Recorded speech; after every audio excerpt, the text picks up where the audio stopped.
It's undeniable that Brian Albert, and by extension his entire family, were deeply feared.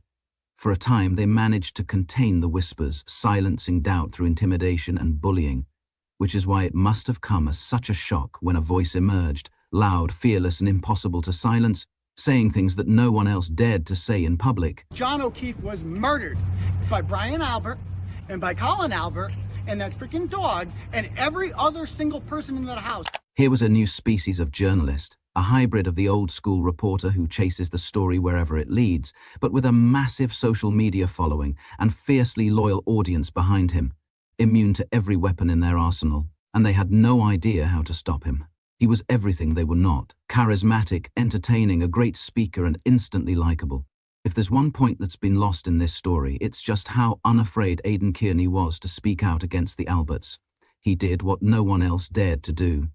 His intent was always to uncover the absolute truth, relentlessly but within the bounds of the law, yet he still hasn't received the recognition he deserves for being the lone source of factual information when every mainstream outlet refused to touch the story. And in doing so, his courage gave others the strength to step out of the shadows, even if only online, to share what they knew and speak what they believed. The family took notice and initially tried to stop them. Chris Albert's attorney sent threatening letters to dozens of local residents simply for posting factual Facebook comments critical of his past, a clear attempt to silence through intimidation. However, they quickly learned that every attempt they made was being reported back to Turtleboy, fueling his next article and making their efforts backfire spectacularly. Interest in the story was skyrocketing.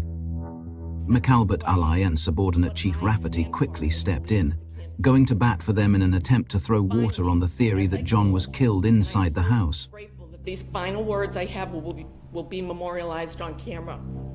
No matter what the jury decides in the O'Keefe case, I will always be able to look in any mirror I pass.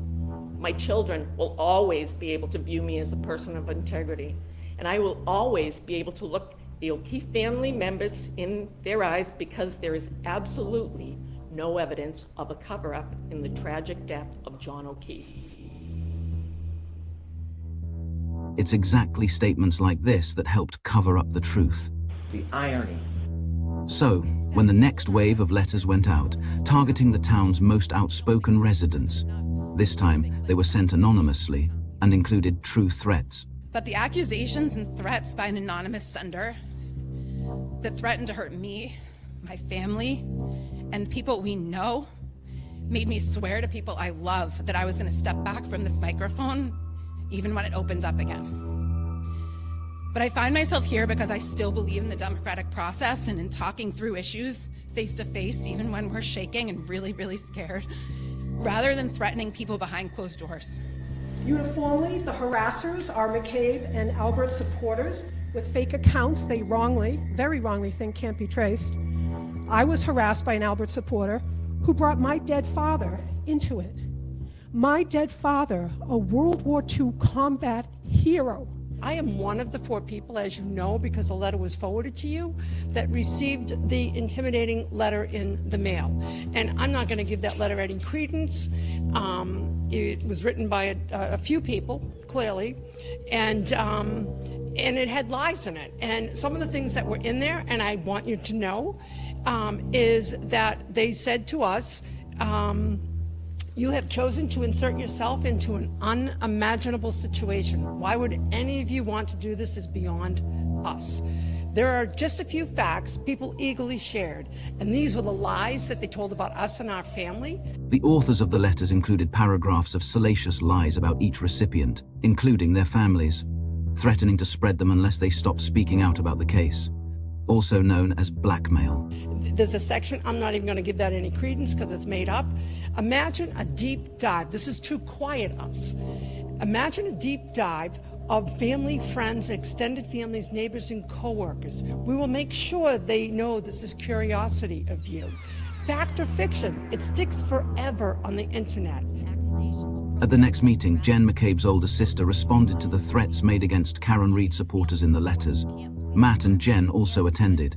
some residents tearfully spoke about anonymous harassment and fearing for the safety of their families due to receiving a mildly contentious letter.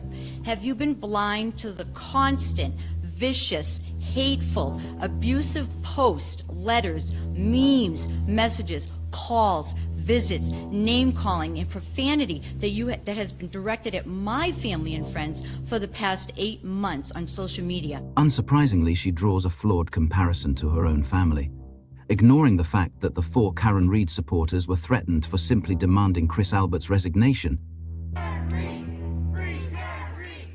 A few months later, while Aiden was jailed in retaliation for his investigative work, I ran into them at a hearing.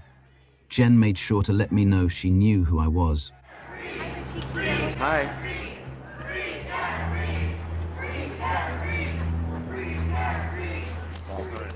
An intimidation tactic used against me. All I had ever done was hold a camera. But it didn't feel the same without Aiden, which was the entire point of locking him up.